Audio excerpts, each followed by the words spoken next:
Seguimos aquí en el canal Economic Zone, seguimos nuestro viaje. Tenemos una noticia, se han añadido a la aventura a este viaje, ahora ya somos más asistentes, ahora ya somos 9.999, uno más y 1.000. Bien, vamos bien. Bueno, hemos estado hablando de África, de Ghana en concreto. Dejamos los pilares de la tierra africana para adentrarnos en un tema muy interesante. El papel de las zonas económicas en la nueva regionalización económica. Nos acompaña de nuevo, y estamos muy contentos por ello, Courtney Fingar. Ella nos acompañará de nuevo. Y también tenemos a dos ponentes digitales. Ellos son Claudia Ávila y James Bernhardt. Thank you. Todo tuyo. Thank you very much for the introduction, and thank you to the organizers for the opportunity to lead this session. We're going to talk about the role of economic zones in the new economic regionalization. Now, in reaction to trade wars that have been going on in recent years, other dynamics, and compounded by the COVID crisis, many companies are looking to reconfigure their supply chains and also where they operate around the world, where they center their production and generally how they structure themselves. One of the expected upshots of this is a greater concentration of regional investments instead of stretching supply chains really long across the globe. So we're going to talk a little bit about what that might mean, how companies might react, how investment promoters can react to this, and crucially, the role of industrial and economic zones in this ever-changing global investment and trade map. I'm really excited that we have two representatives joining us from two parts of the world that will be central to this new regionalization and the changing of supply chains. James Bernhardt is regional representative for Europe for DMCC. This is a very successful free zone in Dubai, many of you probably know. Claudia Avila Connolly is executive director of the Mexican Association of Industrial Parks. Welcome to both of you. So I think we'll need to talk about the regional picture, but also break it down regionally, and I'm hoping you can give us the perspective from your respective areas of operation. And I'll start first with James. If you can maybe tell us a little bit about the Middle East dynamic, how are events being viewed there, and I suppose with you being based in Europe while representing an entity from the Middle East, you might also be able to tell us about the interaction between the Middle East and Europe. So tell us how you see things as they stand now. Well, thank you very much, and good afternoon to everyone. So yeah, I mean, we're seeing a lot of activity still coming into the region from Europe. I know it's extremely important to also cover what we're doing regionally in terms of Africa and Asia, being that we're talking about regionalization and globalization. I'll try and focus a little bit on what we're doing as a special economic zone rather than the numerous other initiatives that are being taken by the Dubai government. In general, I see Africa regionally as being a very important part of what the Middle East is doing. 6 nations being among the world's fastest growing economies back in 2018, including Ethiopia, Rwanda, Senegal, with GDP growth above 7%.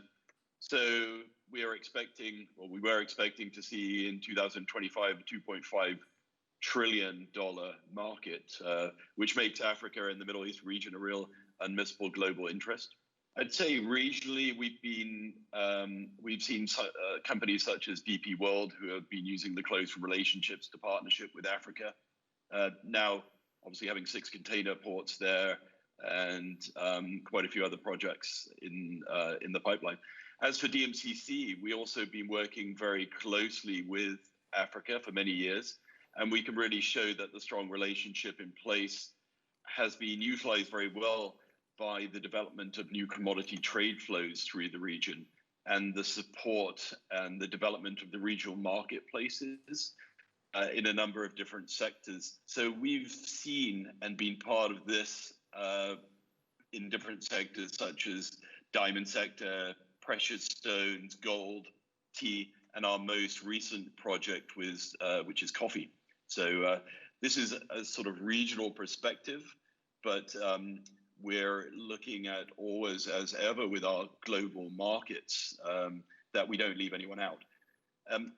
I'll tell you a little bit about sort of DMCC, if that's okay. So over the last 18 years, we've built up physical and market infrastructure and facilities for specific commodity sectors with the whole purpose of attracting global commodity trade flow through the region. So we're quite used to seeing the difference between regional and global, but at the same time, in everything that we do, we're looking at a global market. And in order to make it successful and important, it's important to have Dubai as a regional hub in a global marketplace. And this has in turn played a vital role in continuing the development and strong regional relationships with Europe, Africa, and Asia. And in the relationship with Africa, how do you see the value chains being structured? Because whenever we talk about commodities and emerging regions such as Africa, there's always the risk that they stay in the lower end of the value chain, and say Dubai or a developed market sits at the top. How can the value chains be structured for the maximum benefit to all the parts of the chain? Mm-hmm. Thanks for that, Courtney. So really, you're asking what's our role and how do we sort of manage that? Well, you know, we're known for attracting global marketplaces and creating a regional hub for, I'd say, for the development of goods and services, but mainly goods, commodities, and in that respect, the original ones that we brought in online were diamonds, precious stones, and gold. And as we go through this list, you can see how they're relevant to Africa. I mean, now Dubai has developed itself into a global marketplace for diamonds. So it's considered as one of the equal leading diamond centers with Antwerp and Tel Aviv. But in terms of business, we see a lot of African diamonds coming through, and 96% of all Angolan diamonds, for instance, comes through Dubai. And I just wanted to use this to sort of point out a particular part of the diamond sector, which is called the Kimberley process, which looks after the controlling of conflict diamonds. And I think that's quite a good example of globalization, because within this sector, we've got 80 countries signed up and working together for the good and benefit of the global marketplace, if you like. Gold is another one that we're heavily involved in. If you look at tea, last year our tea center handled nearly 17,000 tons of tea coming from Africa, Kenya, Tanzania, Mozambique making up the largest proportions of those, and now making Dubai the largest re-exporter of tea in the world. And now we're looking at coffee. And you may say, what does this have to do with the globalization and regionalization? And back to your point, I mean, these are important marketplaces. These are developing value for the growers of tea and coffee. And it's among one of the many things that we do in developing marketplaces. We're also looking at identifying price transparency. And this goes back to a corporate social responsibility and how people in these countries can benefit more from what they are growing. Thank you very much. I have sampled the Dubai chai from DMCC and the tea that's produced there. I can say it's very nice indeed. Maybe work my way through some of the other products up to including the diamonds next time I'm there. Now let's move on to Claudia and have the Latin American perspective. Now, obviously, Mexico has been at the heart of a lot of the, I guess, trade disputes, with a renegotiated trade agreement, having to deal with a slightly cantankerous occupant in the White House who wanted to change the trading relationship between the United States and Mexico. And this has huge implications, I suppose, for the industrial parks in Mexico. And now we have COVID on top of that. So what's the feeling in Mexico? How are you coping with all of these changes, and what's the strategy going forward? Well, thank you, Courtney. First of all, we have to think that the basis of the industry in Mexico doesn't change from one day to another because of these pandemics or what happens in the US. Of course, it impacts, but it is important to be conscious that Mexico has a strong basic advantages that has been developed since a long time ago. We have a very strong manufacturing industry that now with the pandemics, although there have been some shutdowns, most of them continue operating because most of them are considered as essential industries. So industrial parks in Mexico operate as a real estate and not precisely as a free trade zone, but we have the Maquiladora program, which is the equivalent of a temporary import program, and that helps Mexico to attract companies that have been in the country since NAFTA was signed like more than 25 years ago. So when we talk about the supply chains, at least in North America, we have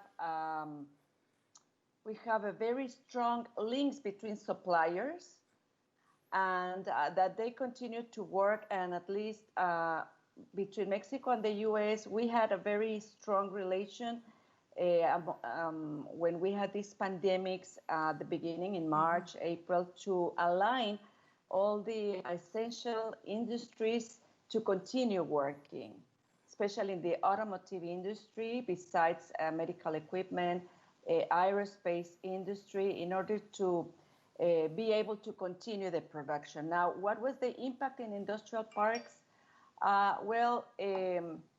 This is an industry that has less impact in comparison with retail or office real estate market, because as I said, these companies in the industrial parks, they continue working, they continue operating with the risk of avoiding any contagions among the workers and to comply with all the regulations. But most of them were open. We represent almost 400 industrial parks all over Mexico, where are about 4,000 manufacturing companies operating up to now. And how do you see Mexico's place in the global value chains, and how can it solidify its position? Well, Mexico has been for a long time one of the favorites for investors. In different ranking positions, we have been among the 10, the 20 most attractive countries because, as I said, we have basic advantages such as the geographical location close to the US, which is the largest market worldwide, besides the capacity to develop very important manufacturing industry that allow us to have almost 20 automotive makers in Mexico with all the suppliers that this imply. So Mexico will continue to be competitive, although we have a change of a government, a change of some regulations. The basics are there. We have talented people that allow us to think about constructing an airplane or to have very sophisticated medical equipment producing in Mexico, besides the connectivity, which is very important, the logistics facility. And it is important to say, Courtney, that this thing of nearshoring that is becoming again a fashion in this kind of discussions, it doesn't happen from one day to another, because to plan a new facility implies a lot of variables to consider. And it is not a new thing. Like, remember some years ago, we had like tsunami in Japan, and several of the suppliers from Japan to Mexico, they had this necessity to move to Mexico in order to avoid any future risk. This is something that has happened in the past. So to move a facility from one country to another, it's not from 1 year to another. It implies a lot of planning, and Mexico is still in the radar of these global companies that need to reconfigure their global supply chains, considering different factors. It's not only the vicinity, because you can be close to the anchor company, but then you need the talent people, the logistics, the business environment. There are a lot of variables to consider in order for a company to move to another place. Yes, I think that's a really important point, because with greenfield facilities like production facilities, you can't just flip a switch and change everything. And those locations, there is a lot of talk of other locations trying to win business from China, for example, but the entire supply chain and component makers and all the infrastructure has to be in place, as you say. So this is something, a long-term trend we have to watch over many years. I'd like to talk about Europe for a moment. So James, with you being based in Europe and kind of working that market on behalf of DMCC, maybe you can tell us how do you see the relationship with Dubai-based entities and Europe, for example? Is this a fertile hunting ground for the zone for investors and business partners? And we might as well drag in Brexit into all of this. And does that change at all the way that you're thinking? Thanks, Courtney. Yeah, I mean, Europe's always been a really important part for us to be targeting globally. We spend quite a lot of our time in the UK and more recently last year in Germany and Spain, and we see a lot of interest there. I think one sort of tale I can tell, which is a good example of a non-commodity sector which we've been developing, is blockchain and crypto. And before COVID, the world was abuzz with the words crypto and blockchain and distributed ledger or some sort of DLT. And in fact, we've been working together, the Dubai government, for quite a long time on this now, looking at different innovations that can be harnessed from Europe and maybe some of the more advanced countries that have been looking at this since an earlier time. And the beginning of this year, we signed agreements with a couple of companies in Switzerland, CV Labs and CBBC, in order to partner with them and bring their expertise and innovation to Dubai to create our own crypto ecosystem, if you like. We find it extremely important to be working with Europe, as do our member companies.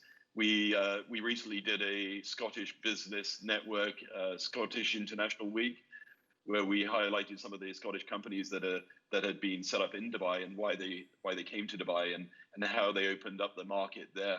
And it's not that they've moved from one country to another; they've expanded and they've taken the advantage of looking at the Middle Eastern markets and seen where that fits for them. So I see the value over a number of different sectors being extremely important. And the blockchain project that we're working on and the regulations that are coming into place in the Middle East, I think just showcases how countries have to work together in order to make this work. Blockchain is probably an excellent example of how globalization could be when you take out the politics and some of the other economics that don't work so well. But on a sort of technology basis, everyone working from one platform makes a lot of sense.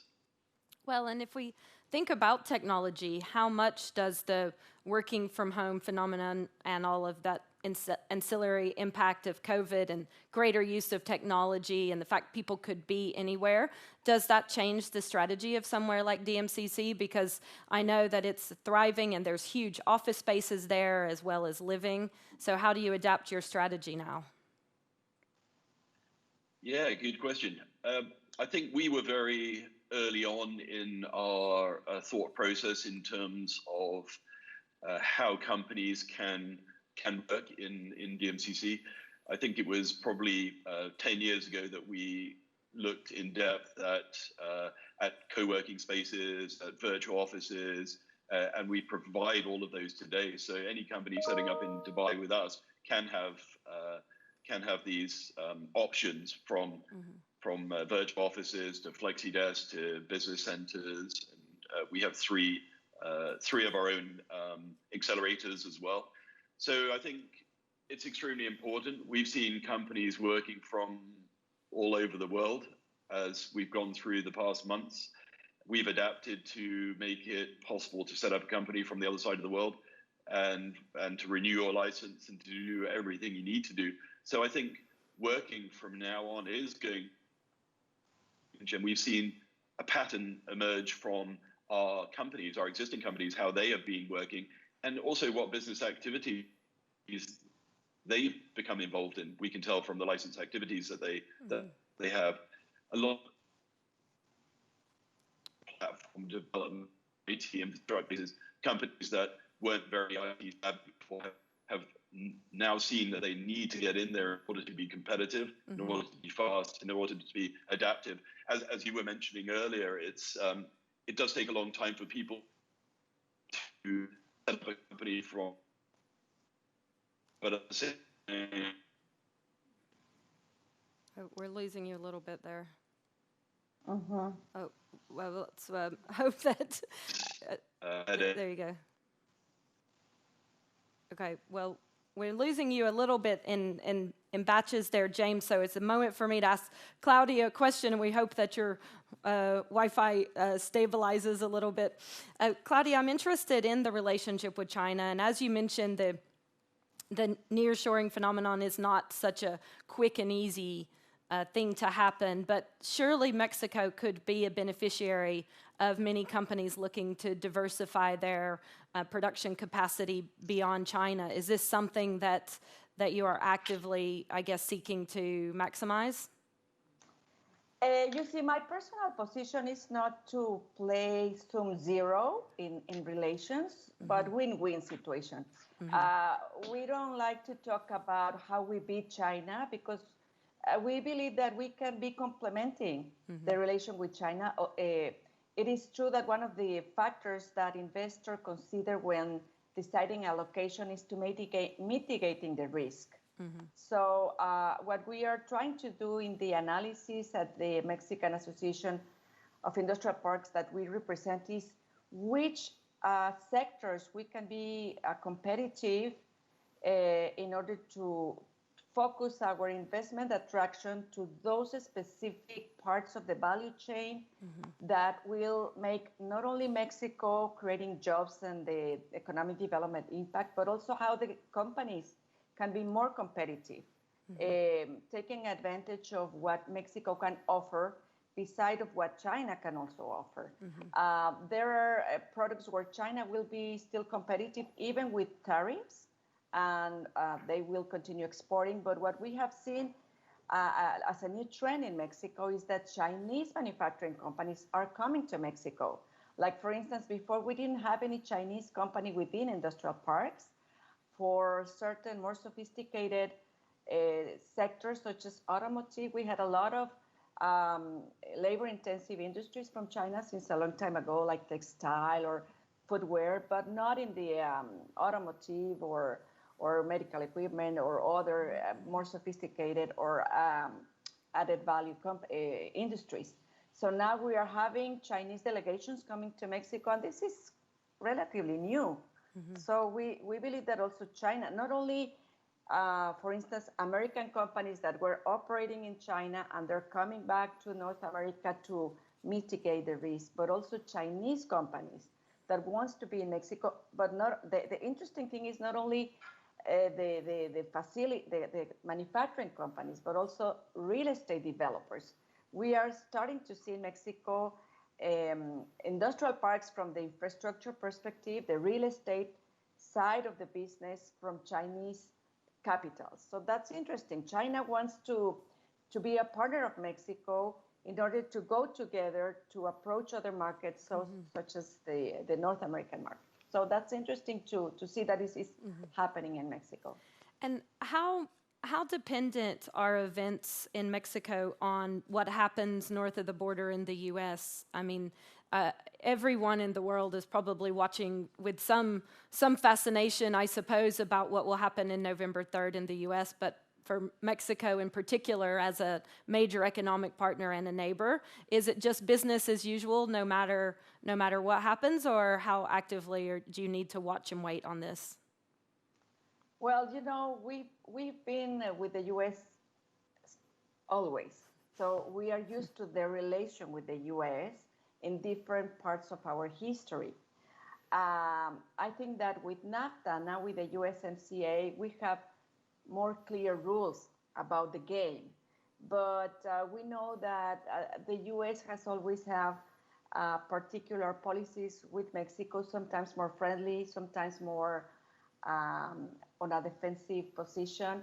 But I believe that Mexicans, we have been able during the history to adapt to this relation, which is a relation of interdependency. Mm-hmm. We not only need the US as a market, as a consumer of our products, but they also need us, not only in terms of international trade, but also in talent, in cultural stuff, in tourism. We are we have a bilateral relation with a lot of things happening on a daily basis. We share a border of 2,000 miles and also 55 different points of access for trade. So they need us, we need them.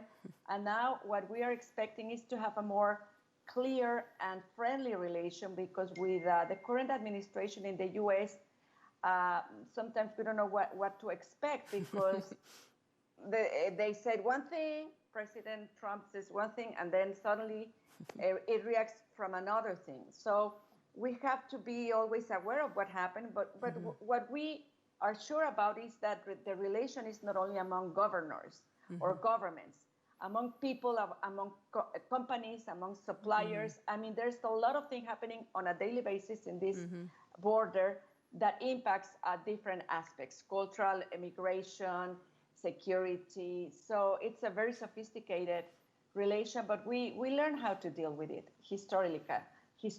We have been able to learn how to deal with it for the benefit of both countries. Thank you very much. And James, I think hopefully we've got you back in a steady signal. I'm curious about the relationship.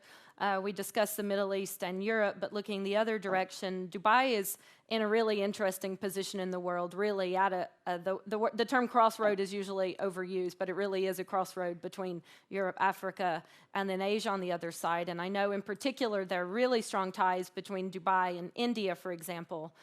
So does the strategy for DMCC and any other zones in Dubai, how you're interacting with Asia, does it change at all as a result of the kind of new world order that's emerging? Yep, thank you. I think I seem to have been stabilized. So Asia Pacific and India's subcontinent as a whole, I'd say equally as important to us. Maybe a little bit more these days in terms of the amount of emphasis that we have to put on them, and the time we have to commit to exploring these markets. I mean, we worked with Asia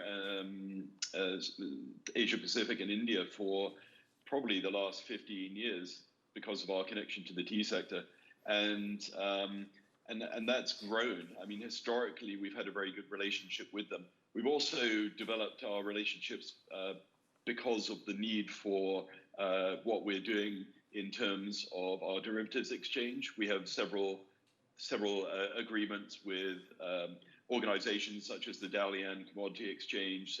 So we're not new to China ourselves.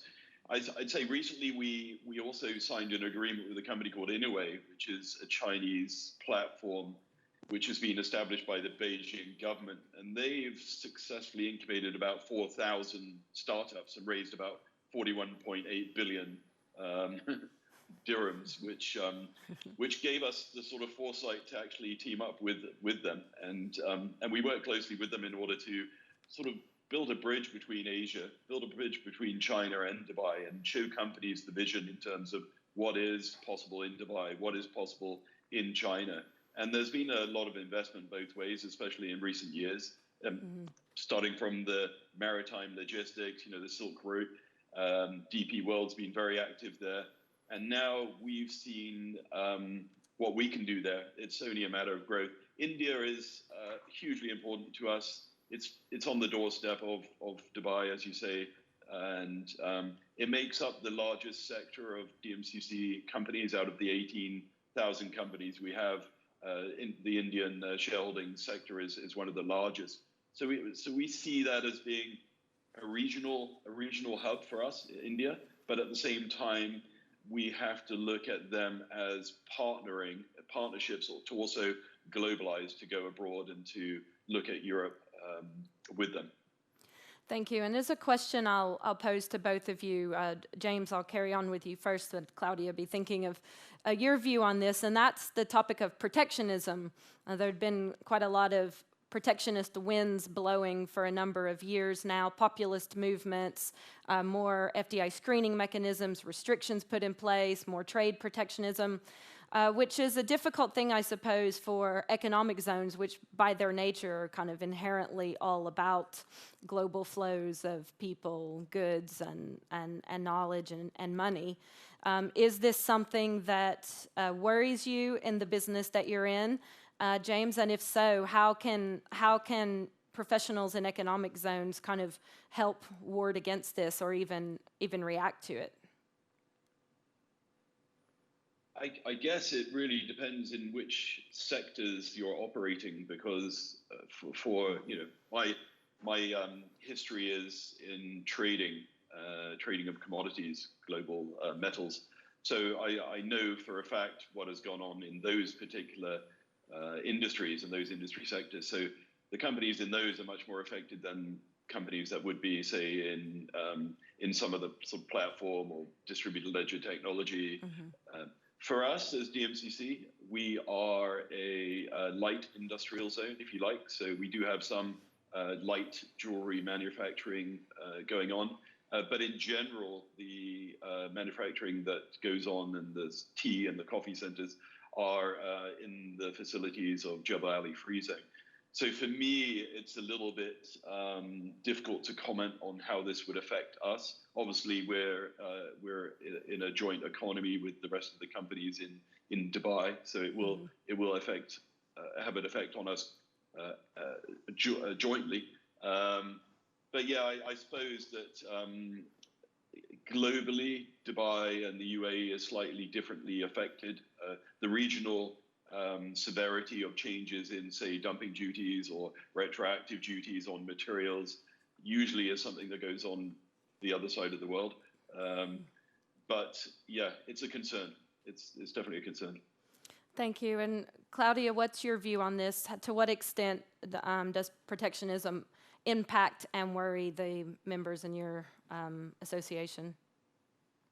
Well, beyond free trade zones, or in the case of Mexico, beyond industrial parks, as a country, the problem with protectionism is the uncertainty, not to know what will happen. So that is why it is very important to have very clear rules. And with the USMCA, Mexico expects to have this certainty we need in order to better plan production, and also the cost equation.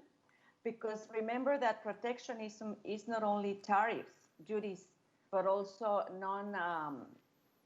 non-tariff policies, such as phytosanitary arguments in order to stop the import of certain products. So that's what we are worried about. Because in terms of tariffs, when we were wondering whether the USMCA would be signed or not by the US, we had our plan B to continue doing the import-export with the US with the most favored nation tariff from the World Trade Organization, because not all the exports from Mexico to the US are under the USMCA or former NAFTA protocol.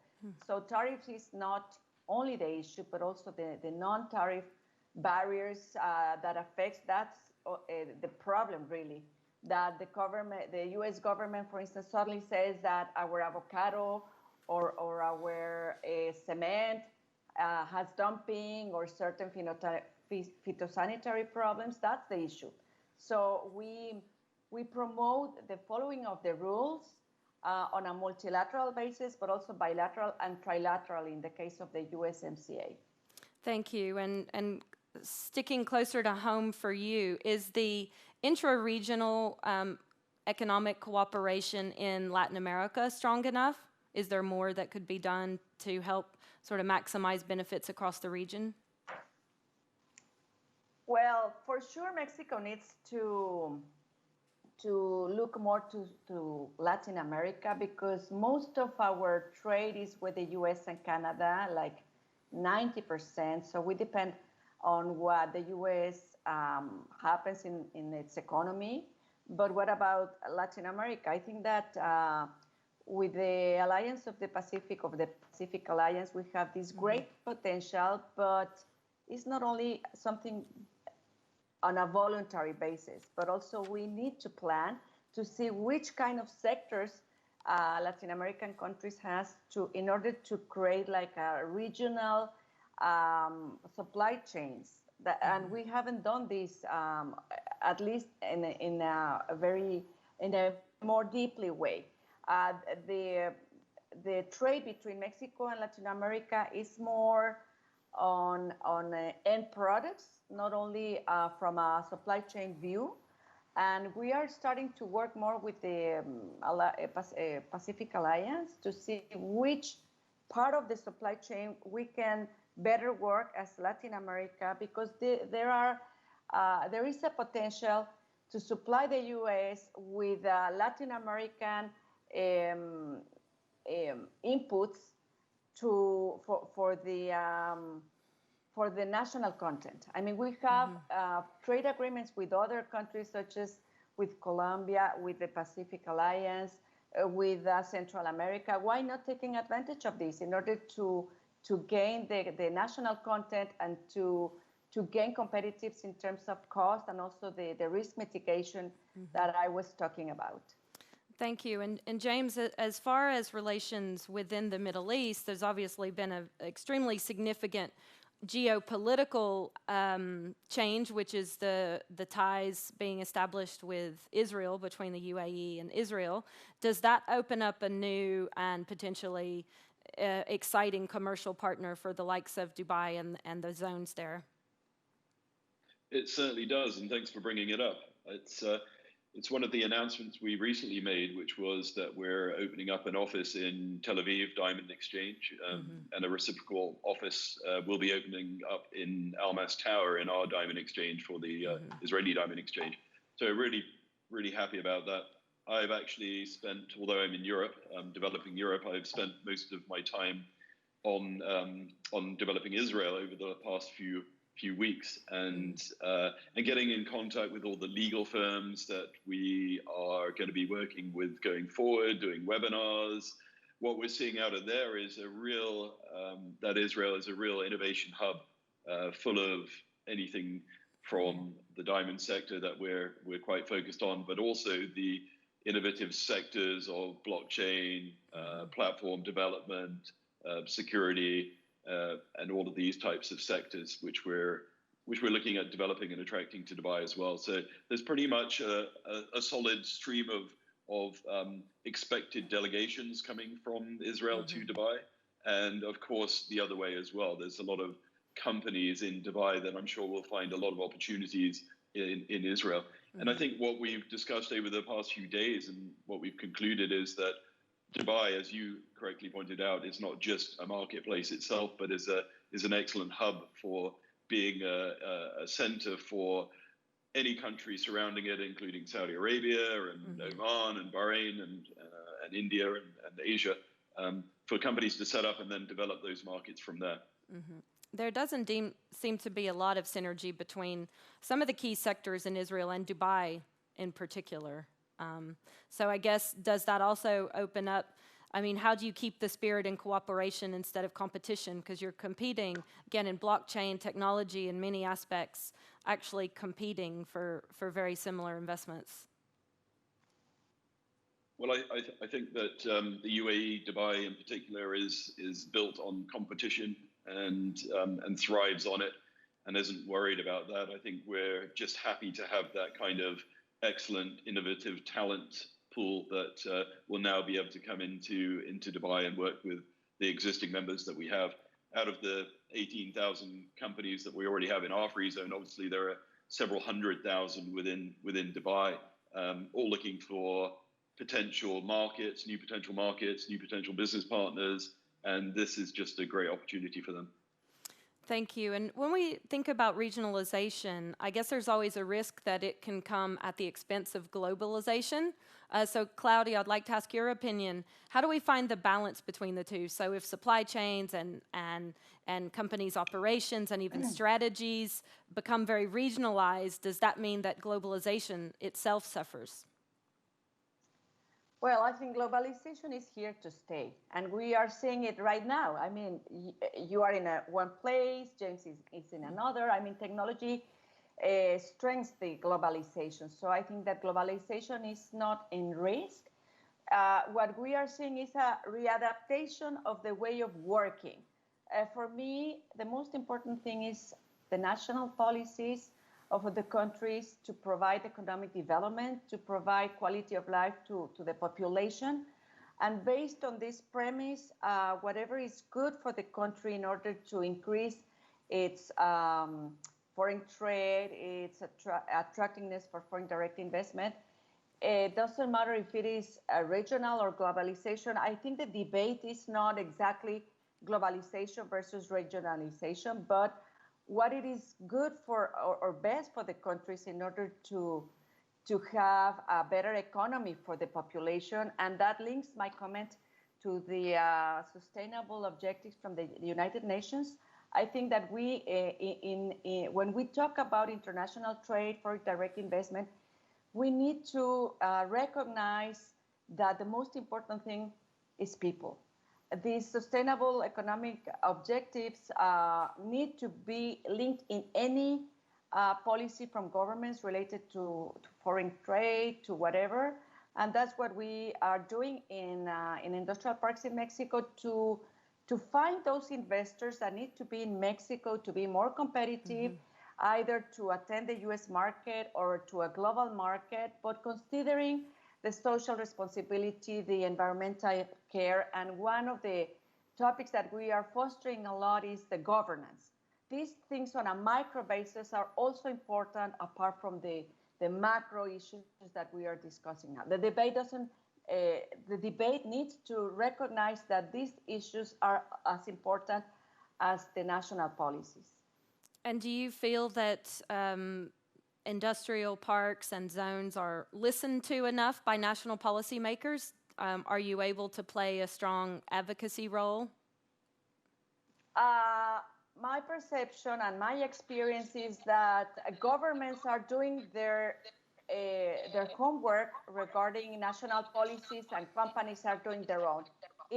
We need to have more relation between private sector and government. I think that there is no dialogue that encourage a common way to follow. We feel that we are in our own position and the government talking about other stuff, and the main challenge now is to have governments hear the private sector. What is affecting us? What we need from the government, for example, a friendly business environment with friendly regulations, with congruence in the policies, with certainty also for us, not only for the countries. We are talking about countries, but now I'm talking about certainty to companies that the policy, the rules will be followed in the long term. And that's what we need, not only in Mexico. I believe that governments need to hear more the companies, but because private sector is the one that creates jobs and that impact the economic development at the end of the day. Thank you. And James, are we at risk of being too focused now on regional strategies at the expense of having a truly global view? And how do we get that balance right? Well, I've been looking at the terminology of globalization and regionalization, and it seems to sort of differ depending on who you listen to, and there's quite a lot of research on it. But I did look at one particular extract, which was saying that so far we've seen the International Monetary Fund, the World Trade Organization, the United Nations, and these are all representing visions of someday a borderless, globalized world. But in globalizing these institutions and giving agreements and binding governments to liberalization of markets, which is really what, in fact, it would be doing, restricts the individual countries and even regions' ability to pursue the economic or macroeconomic policies of the regionalization. So it does take away from that.